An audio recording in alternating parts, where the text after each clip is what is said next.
which is hosted by BDO and Waypoint GRC.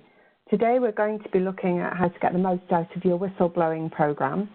But before we get started, there are just a couple of housekeeping items that I'd like to share with you. All phone and audio lines are on mute, just to avoid any interruptions during the broadcast. At the conclusion of today's presentation, we will have a Q&A session. You can submit your questions using the panel which you should see at the right-hand side of your screen. And although the Q&A session will be at the end of the webinar, I would encourage you to submit questions as they occur to you, just so that we can cover everything that people are interested in hearing about. Finally, we'll be emailing a recording of the session and a copy of all the slides to attendees within the next few days after the session is completed. So without further ado, then I'd like to just make a few introductions. Your presenters today are myself. I'm Paula Davis, and I'm the co-founder and director of Waypoint GRC. I'm delighted today to be joined by John Baker from BDO. John has over 18 years' experience in countering fraud and corruption, and he advises clients on the effectiveness of their anti-fraud and corruption arrangements. He's a regular public speaker in the UK and overseas, and has extensive experience gained from working on a wide range of projects in the public, private and not-for-profit sectors, including central and local government, health, housing, education, financial services, construction, utilities and recruitment. So a wealth of experience, and delighted to be joined by you today, John. Just before we get started then, the first thing that we thought it might be good to begin is thinking about the business case for whistleblowing. We often think about a whistleblowing solution or a whistleblowing program as something that's dictated to businesses to have, just by law or by regulation. But in fact, there's a lot of evidence emerging that presents a very strong business case for having an effective whistleblowing solution in place. Recently, some research came out conducted by researchers at the University of Utah and George Washington University, which analysed several thousand whistleblowing cases submitted over a number of years, and they were able to prove that more profitable companies do indeed have stronger internal reporting systems and experience fewer bad outcomes. So having an effective whistleblowing solution is good for business. Specifically, they found that over a 3-year period, a 1 standard deviation increase in the use of an internal reporting system was associated with 6.9% fewer material lawsuits being filed. And of the lawsuits that were filed, there was a 20.4% decrease in aggregate settlement amounts. So some very strong evidence there for the value of an effective whistleblowing solution that is well used by employees in the organisation. Furthermore, a recent report from the Association of Certified Fraud Examiners found that 50% of corruption cases were actually detected by a tip. So if you have a good system in place that employees are prepared to use, then your chances of detecting fraud and misconduct are significantly improved. So what's not to like? Obviously, from the business side, having an effective whistleblowing solution is a really positive step forward and is really going to benefit the organisation. However, on the downside, what we do know is that research is showing that 43% of employees that observe misconduct aren't reporting it. So the solutions are there, but really we're not going to realise those business benefits unless people are prepared to use it. And so I've spent quite a bit of time looking at the available research to try and understand why there is such resistance to the use of whistleblowing systems in organisations. And I think that what it boils down to is 4 main reasons that people aren't prepared to use whistleblowing solutions. The first is that they simply are unsure how to make a report or who to contact. There's just a knowledge gap. Secondly, there's a high level of cynicism in some organizations. So there's just a belief that if you make a report, nothing will be done, corrective action won't be taken, no one will listen, it will go into the void and nothing will be achieved. Thirdly, people are really worried about confidentiality. Even if anonymity is protected within your system or within your jurisdiction, there's just a fear that that won't happen in practice, that cases won't be treated confidentially and anonymity will not be preserved. And fourthly, and one of the biggest issues, I think, is fear of retaliation. People are afraid that because of a lack of confidentiality, if they do report concerns, they will experience retaliation from managers or colleagues. So over the next half an hour or so, John and I are going to take a look at each of these issues and try and give you some practical suggestions as to how to combat each of these problems within your own whistleblowing program. So first of all then, looking at the issue of people just simply not knowing what to do or how to do it. And the key here, I think, is you might have a system in place. It might work from a technical perspective, but how effective have your internal communications been? It's really important to get the message out so that people understand how to use the system and what the process will look like. And from this, I think we can learn an awful lot from the advertising industry. Last year, global spend on advertising hit $616 billion. And I think that huge corporations or even smaller corporations make this kind of spend on advertising and marketing because they know it works. It's very effective. We're all subject to it, and there's a lot of evidence that suggests that good marketing, good advertising works. So what is it that advertisers do that can actually help us with our whistleblowing programs? Well, I think it probably boils down to four things. If you think about advertising, the best advertising campaigns you've seen, first of all, they're highly persuasive. They use the language of influence and persuasion. And also they're persistent. You never see an advert just once. You see it over and over again and until it kind of lodges. And one of the reasons that advertising messages lodge in our consciousness is because they're very focused. They're simple, clear, and focus on a single point or even a couple of key points that we need to get across. And then finally, they're multi-channel.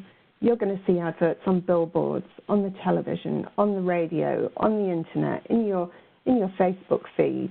And I think that this, again, is something that just helps to lodge the key messages in our consciousness. So I think these are four important messages that we can learn from the advertising industry to apply to our whistleblowing programs to address that issue of people simply not knowing what to do. So some specific suggestions then of the kind of things you can do. Obviously, there are a sort of print type solutions, so you can have posters, you can have wallet cards, you can have table tents, leaflets, flyers, but also increasingly we're seeing digital solutions coming into play. So infographics or even nudges that can be pushed out, very short messages that can be pushed out to people's laptops or mobile devices. All of these things will help us to use a multi-channel approach to getting short, effective comms messages out. And then, of course, there's just the general sort of promotional items. I know there can be an issue of budget sometimes, and I know that it can be challenging, but really, I think we can never underestimate the power of free stuff. I walk around offices constantly and see desks littered with free pens, free stress balls, free mouse mats. And again, I think this stuff just works. So if you can, and if you have the budget, I would suggest using a real mixture of methods and media to take an advertising and marketing style of approach to getting the message out to people. The next two deterrents that we talked about were cynicism, or people not believing that things will get done, and also concerns about confidentiality. And I think at heart, both of these things are actually matters of trust. And I think for your whistleblowing program to be effective and to be well used, you need to build trust in a speak-up culture, trust in your whistleblowing systems, and trust in your processes. So how can you go about building that level of trust? Well, I think there are several things that you can do. You know, we talk about tone at the top a lot, and on its own, tone of the top will not deliver a culture of trust, but it's certainly an important element. And I think you need to engage senior leadership and middle managers across the business to be really active advocates of a speak-up culture. And I think in order to do that, in order for managers to really walk the talk, then you need to equip them with tools and resources to help them confidently support their teams. Often there's goodwill on the side of managers to support these systems, but they simply don't have enough information to confidently support their team members. So I would say make sure that managers know what to do and how to do it and can support their teams. The next two items, I think you should think about publishing the data, giving people information about the number of reports that come in, the types of reports that you get, and also publicizing the outcomes. So, you know, clearly not publishing details of cases that would in any way compromise confidentiality, but of kind of an aggregate level, sharing proof that these things are taken seriously and that when something needs to be done, you do it. So, you know, publish data, publish the outcomes. And then finally, on this point, I would say really everybody just needs to walk the talk. I guess it kind of goes to the engaged leadership, giving managers tools and resources. Unless everybody walks the talk, we must never forget the power that managers and supervisors have over their team members to really set the tone. They are critical in terms of ensuring that people trust the whistleblowing process. So finally, when it comes to dealing with this issue of cynicism and believing nothing will get done, and also confidentiality, believing that things will be done properly and confidentiality will be protected, you need a thorough and impartial investigation process. So you might have your system in place, you might have told everybody about it, but when those cases start to come in, can you be confident that the process you're going to use to investigate the cases and arrive at the appropriate outcome is robust? So what I'm going to do now is hand over to John to share some of his vast experience in this area of conducting effective case investigations. So John, over to you, please. Excellent. Thanks very much indeed, Paula. And good afternoon, everybody. I'm John Baker, and I head up BDO's anti-fraud and bribery team here in London. Absolutely agree. If supported properly, whistleblowing is an effective means of protecting your organisation and staff. So areas of concern, including fraud, health and safety, safeguarding the environment, etc., should be raised quickly and to the appropriate persons. Without the proper policies and procedures in place, concerns can often go unreported, leading to catastrophic failures. So a pro-whistleblowing culture and clear communications are vital components in any successful business. Making it easy to report and actually encouraging concerns will pay dividends, both financially and reputationally. And there are many benefits, including clear lines of reporting, compliance with the Public Interest Disclosure Act and, where applicable, FCA regulations and other guidance. Leads to increased referrals and speedy identification of concerns, hopefully keeping them in-house. And it reduces the risk of both financial and reputational losses. Without doubt, in my experience, a successful whistleblowing campaign will actually increase referrals. So we have to be ready and able to handle those referrals. So the first thing to do is, as they come in, is to start thinking about how we score and triage them.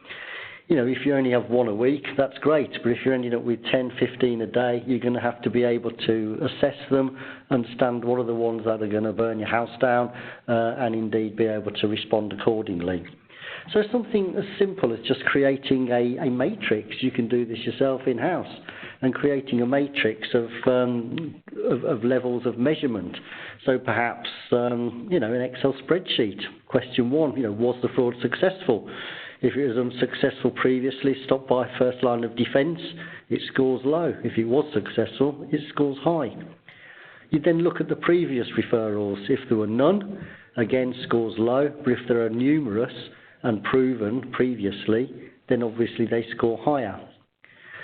You may not know at this stage the financial value, but you may have some inkling whether it's less than £100, whether it's £5,000, or whether it's over £100,000 or $1 million. And again, that kind of value should steer you into thinking how quickly you respond over and above others. Reputation is everything. So if there's no risk to reputation or it's internal only, again, that might score low. But obviously, as it moves up the grades through national, global, to the regulator, then these attract more points. So again, another row on the Excel spreadsheet could be about assets. No threats to assets scores low. A loss of assets and likely to be unrecoverable scores highly. And then don't forget the health and safety issues as well. It's quite often that fraud may be perpetrated by organised crime or people willing to do harm to others.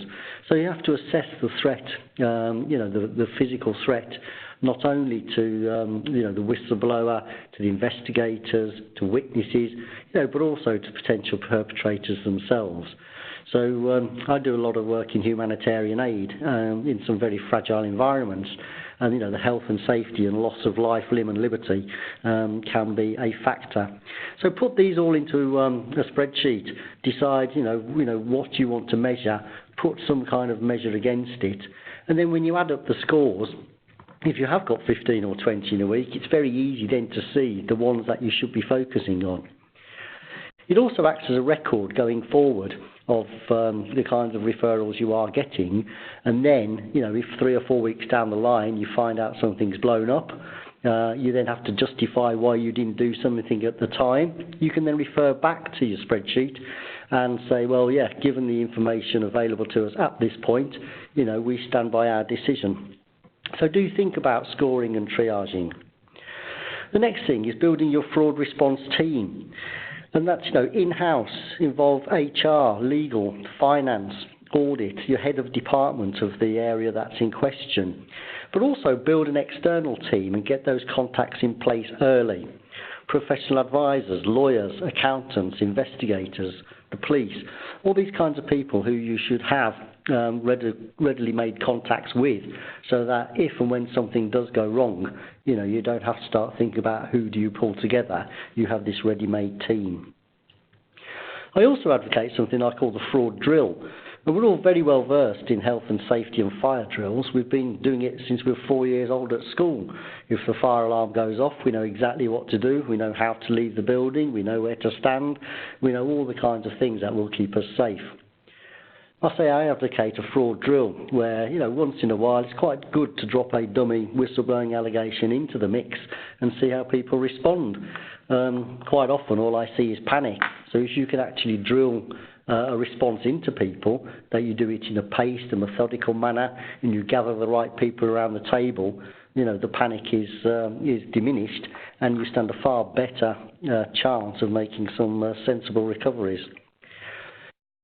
So it's also about keeping the people informed. It's very often the need to know, nice to know test. But remember, with whistleblowers, you have a duty of care to protect them legally under Public Interest Disclosure Act. But also when it comes to further down the line, when it comes to the legal disclosure, you will have your used material, your not used material, and you'll have your sensitive folder. So it's making sure that anything that potentially could identify the whistleblower is actually stored in the sensitive folder.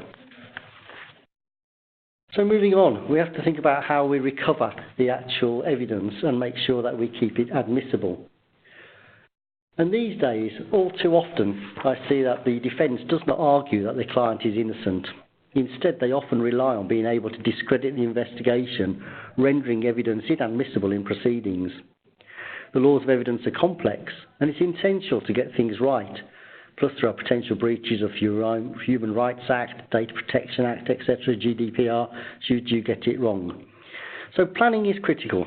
Making sure you have the right resources, the right budget, the right skills at the outset will prevent a lot of pain, misery, money and embarrassment. So again, just echo back to that fraud response plan and team, the drill, making sure everybody knows what to do when something happens.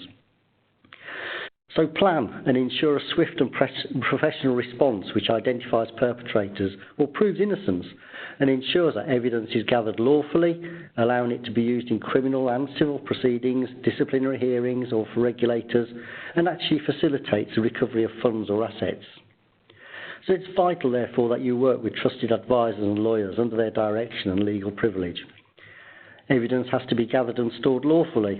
Police and Criminal Evidence Act, CPI, etc. apply to criminal proceedings. The balance of probability on criminal is beyond all reasonable doubt, but for civil and disciplinary, it's on the balance of probability. So it's vital, therefore, that investigators are fully trained and qualified. There's not a lot of investigation these days that don't require some form of e-recovery and e-discovery.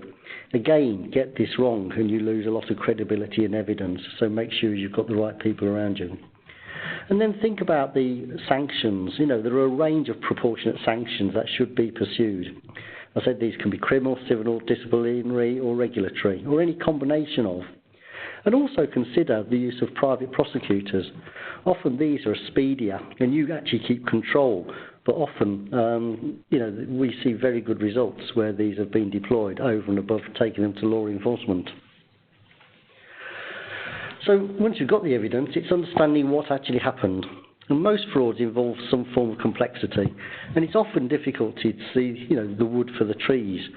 So think about data visualization, which simplifies things, making it easy to identify flows of money, personal and business relationships, transactions, telephone calls, bank accounts, vehicles, properties. And this provides investigators with better direction and clearer lines of inquiry to follow. Without visualization, things can often get overlooked, or it can be difficult to explain to interested parties what's happened. And it converts complex data and spreadsheets into easy readable charts and identifies links, networks, and possible new lines of inquiry. And of course, you don't have to, buy all the software. Something, can be done simply on with pen and paper. Just visualize it. An often forgotten part of an investigation is to make sure it doesn't happen again. So understanding what control and policy weaknesses help facilitate the fraud. Sometimes it requires a look outside of the organisation. But above all, learn from the mistake. Don't blame, educate. So train your staff in what to look out for and what to do and what not to do if they suspect fraud. So if you're unlucky enough to actually suffer a fraud, these things, speed is of the essence. Make sure evidence still available. There's a higher likelihood that assets can be frozen if you respond quickly. Use a fraud response plan, stick to the drill, and have a methodology behind it. And then think about how you restrict access, not only physical, virtual, but think about the other remote access, home working, all these other things whereby a fraudster may be able to actually, get rid of evidence quite easily. It's also best to assume the worst, so collect the best standards. You can reverse out of that, but if you suddenly find out a small fraud is a massive fraud and you haven't done things properly from the outset, you're going to be in trouble. So also remember that your investigation will be investigated by the defence. So if you make a mistake, own up and record it. But do seek appropriate help. It can get messy very quickly. And as I said, if it's not done properly from the outset, then things will get worse. So there's some of my top tips. Back to you, Paula. Thanks. Yeah, thanks for that, John. And I think it's fair to say, although, clearly your sphere of operation is very much to do with fraud, that, all of these things, whistleblowing lines, as you know, are used for many sorts of risks and issues, bribery and corruption, health and safety.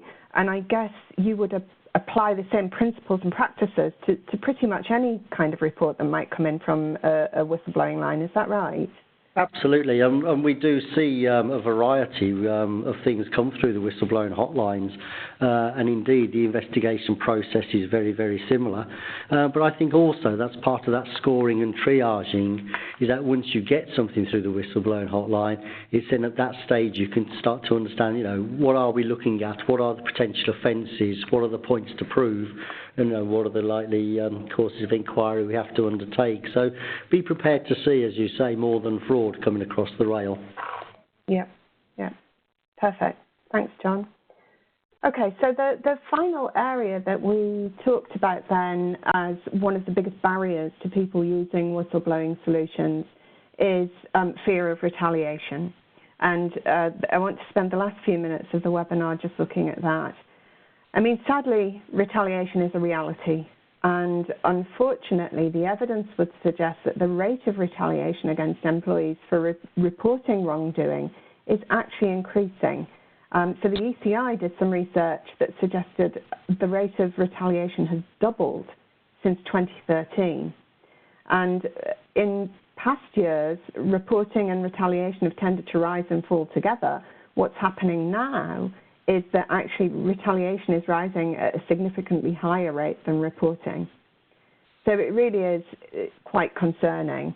And I mean, I think we could almost sum it up if we think of some of these high-profile cases that we have seen recently. It really would seem that no good deed goes unpunished, and whistleblowers are really quite right to worry about retaliation. I'm sure we all remember the Barclays case, the CEO who tried to deploy his own information security team to find out who'd blown the whistle about a colleague. And in the top left there, we have an admiral who the Navy actually granted retroactive promotion to this guy, even though he had been found to have retaliated unfairly against several whistleblowers.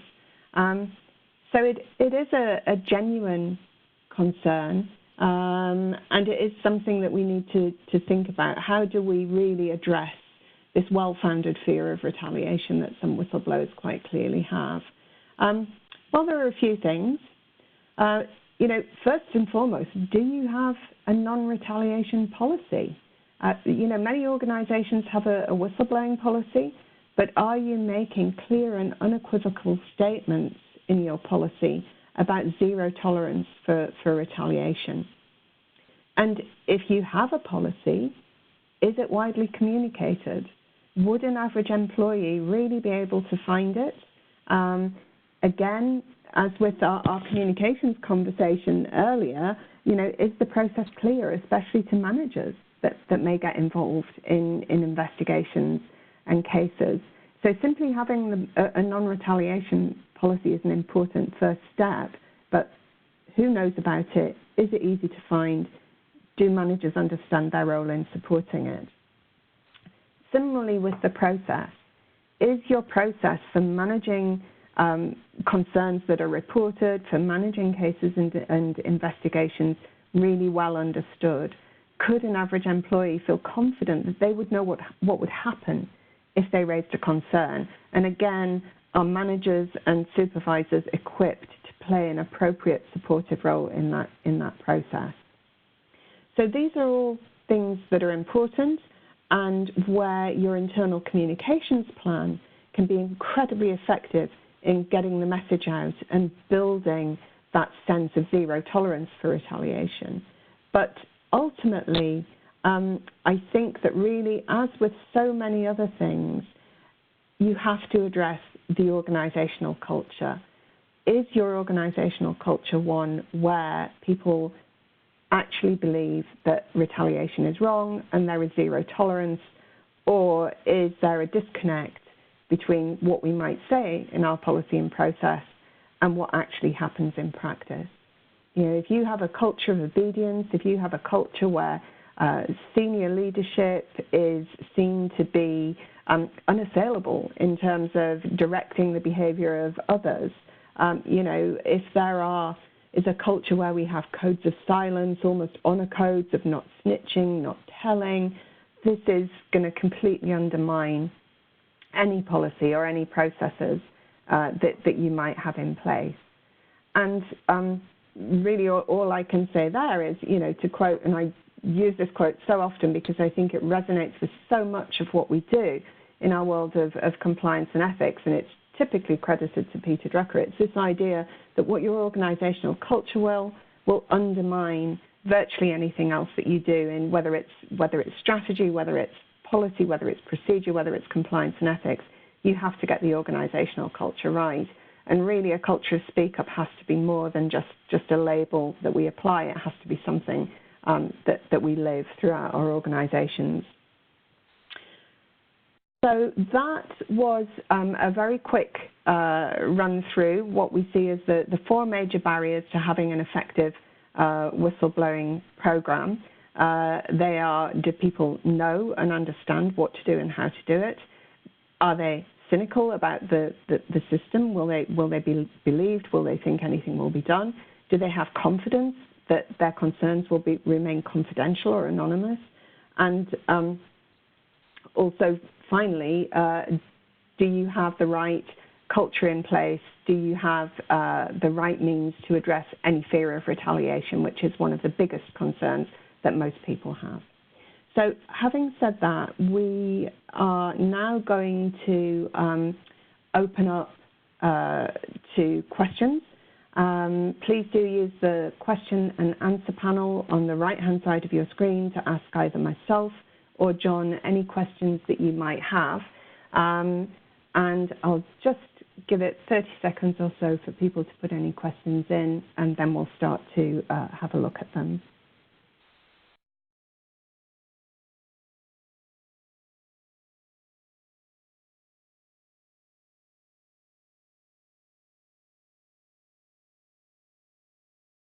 Okay, so we have one question here. One of our attendees has said at the start of the session, Paula touched on the power of advertising and marketing as a driver for an organization's whistleblowing culture. I agree, but find it challenging to produce a business case which forecasts the return on investment in this space. And as with so much of what we do in the world of compliance and ethics, of course, the return on the investment is that nothing bad happens. So we prevent the damage to reputation. We prevent the financial losses, the fines, the penalties, and so on. So that can be quite hard. That's why I found the work that I alluded to from the University of Utah and the University of Washington so encouraging, because they have produced some hard facts, hard statistics around the benefits to companies of having an effective whistleblowing solution. So just to remind you, what we saw there was a measurable decrease in the number of lawsuits, a measurable decrease in the financial penalties associated with any lawsuits that do occur, and also a measurable improvement that the more reports come in, the more profitable the company tends to be. And what I can do is when we send out the deck, the reference to that research is actually included on the slide deck. So I would encourage anyone who's trying to make their business case for an improved whistleblowing program, which includes improved communications, to have a look at that. Thanks, Paula. Just on that point, Paula, I totally agree. Certainly from the fraud side, I think there's sort of industry standards of about a 7-to-1 to return, that if you spend £1 on prevention, you will prevent about £7 total loss and investigation costs. And very often when I talk to clients, the feel for actually investing in some kind of prevention is very low until a fraud happens. And so I tend to see it much like burglar alarms, is that, try selling a burglar alarm to somebody who hasn't been burgled, it's quite a hard sell. But if you can go and speak to somebody who has been burgled, you can guarantee they will have a burglar alarm fitted. It's a good analogy, John. Yeah, thanks for that. I agree. We've got another question here, and I'd be interested, John, in your view on this from the sort of good case investigation practices side. We've got someone who says, how do you engage middle management when employees feel unsafe to report if they know that their manager will have access to the report and most likely be able to identify the whistleblower. And I think this really gets to the heart of the matter. What's your view on that, John? If you think you're getting a report from an employee where their actual manager may be a concern, what would your advice be? Yeah, I think it's very much about having alternative means of reporting. And so if the reporting line is always straight up, speak to your line manager, and then it goes up the line, then that can put an awful lot of people off, especially if they think the line manager is involved. So I think it's having alternatives. And, actually, I've worked with some organisations where the policy says do not report this to your line manager, and they actually offline it through to other means of reporting. So it cuts the line management out of the process, and I think this is where sort of whistleblowing solutions are good, and outsourced tend to work better because then you can anonymise. And of course there will always be the case, if it's a small team, it may be fairly easy to assume who's actually made that allegation. But I think by being able to divert and give people options is good. I also think it's part of your last slide of the culture, whereby if the top level management are seen to be supporting the whistleblower and protecting them, then it all starts to come together. But it's not a 100-metre sprint, and I say it does involve a lot of culture change. But I think giving people options of being able to report elsewhere is vital. Yeah, I agree. And certainly what we see is for many organisations, particularly when they first implement their whistleblowing system, they actually keep the team very, very small and very tight that will be involved in handling the reports and the concerns. And really, I think it was something that you mentioned as well, John, engaging people on a need-to-know basis until you can really build that trust and confidence in the process.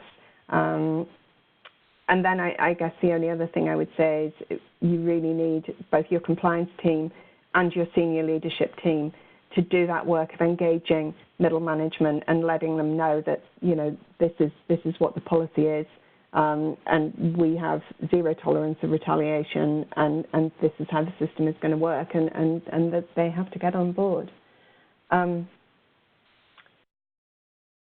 So this is another good question we have. Do you have any hints or tips on how international organisations can develop a strong whistleblowing culture that transcends local cultures and customs?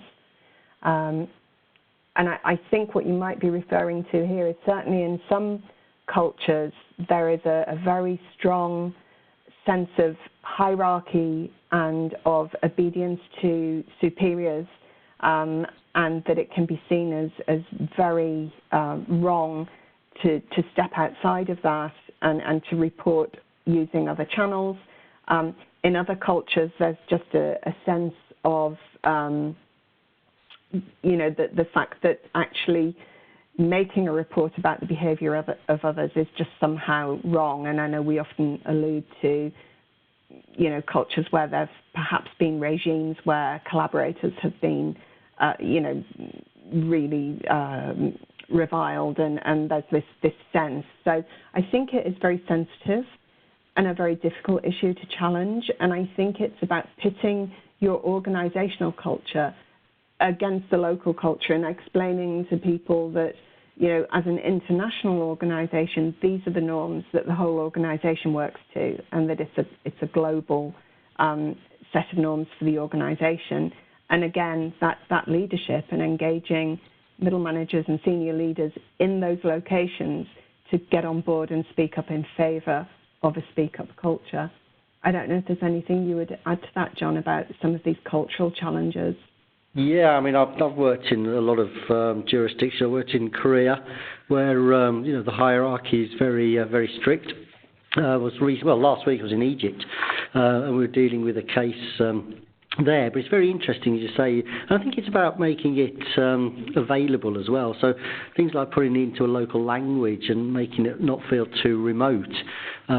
making part of the policy not just what you do and what you don't do, but having case studies and highlighting what are the kinds of things that can be reported.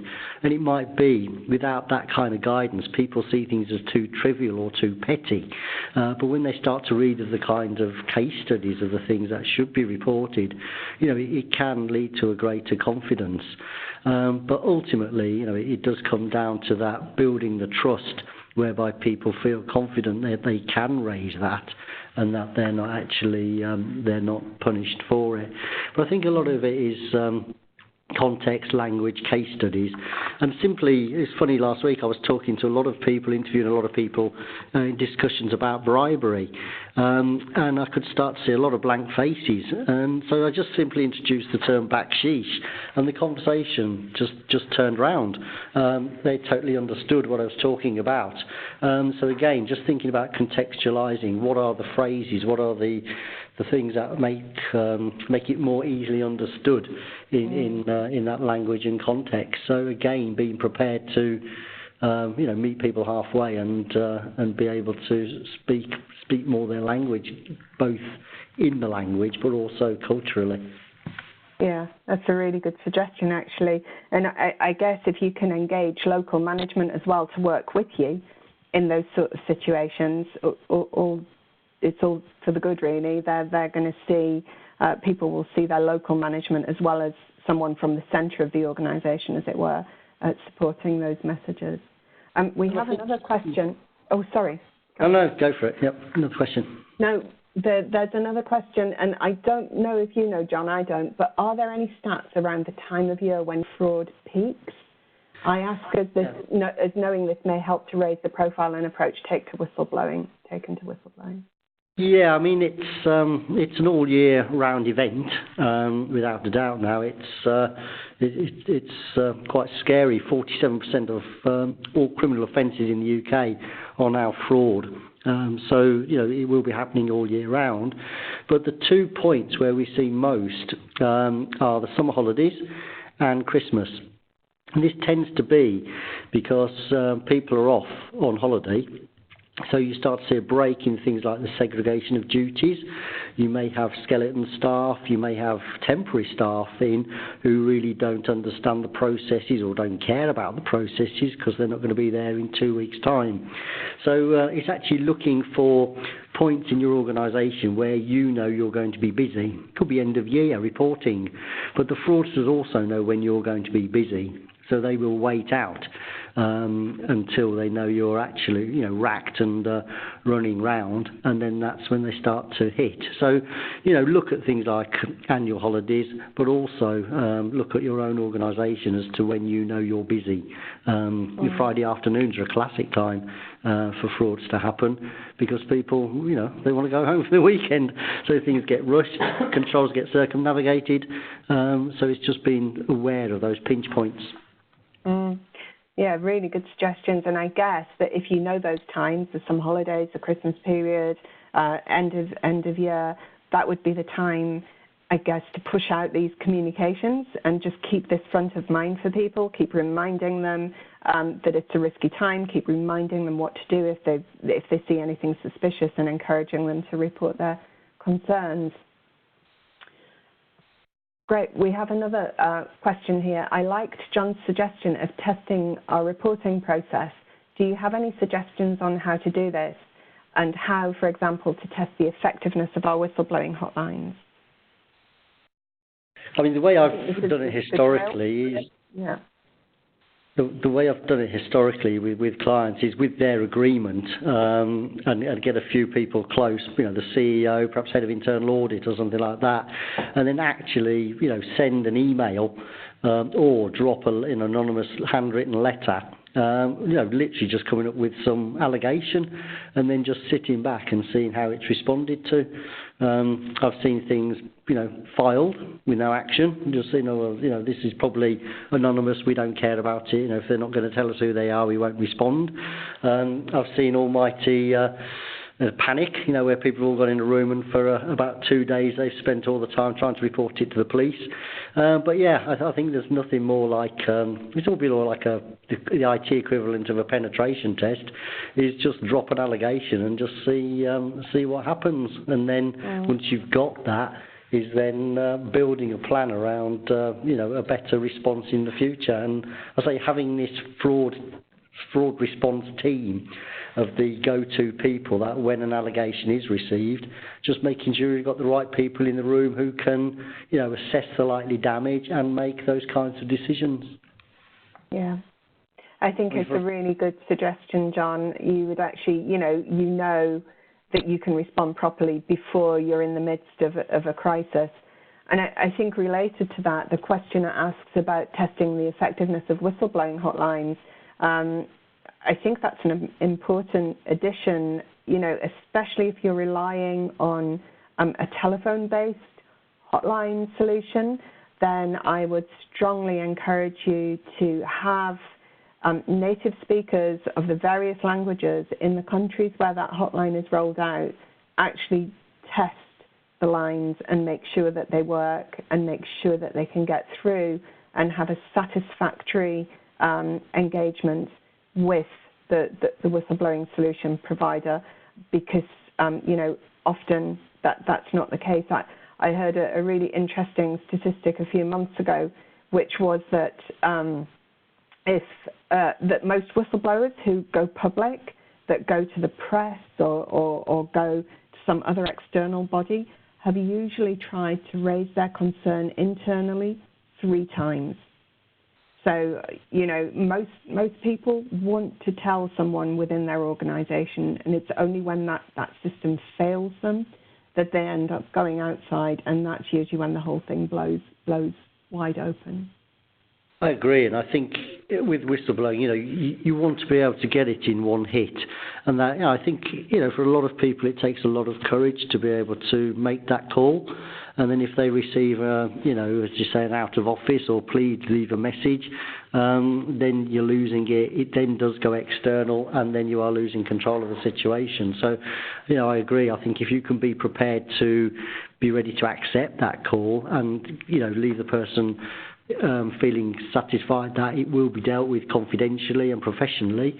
If that's not the image they're getting by the phone continually ringing or going on to voicemail, then they may step back and it will either continue or it will escalate outside the organisation. Great. Okay. Well, we don't have any more questions in the question panel just now, so we are just over the 45 minutes.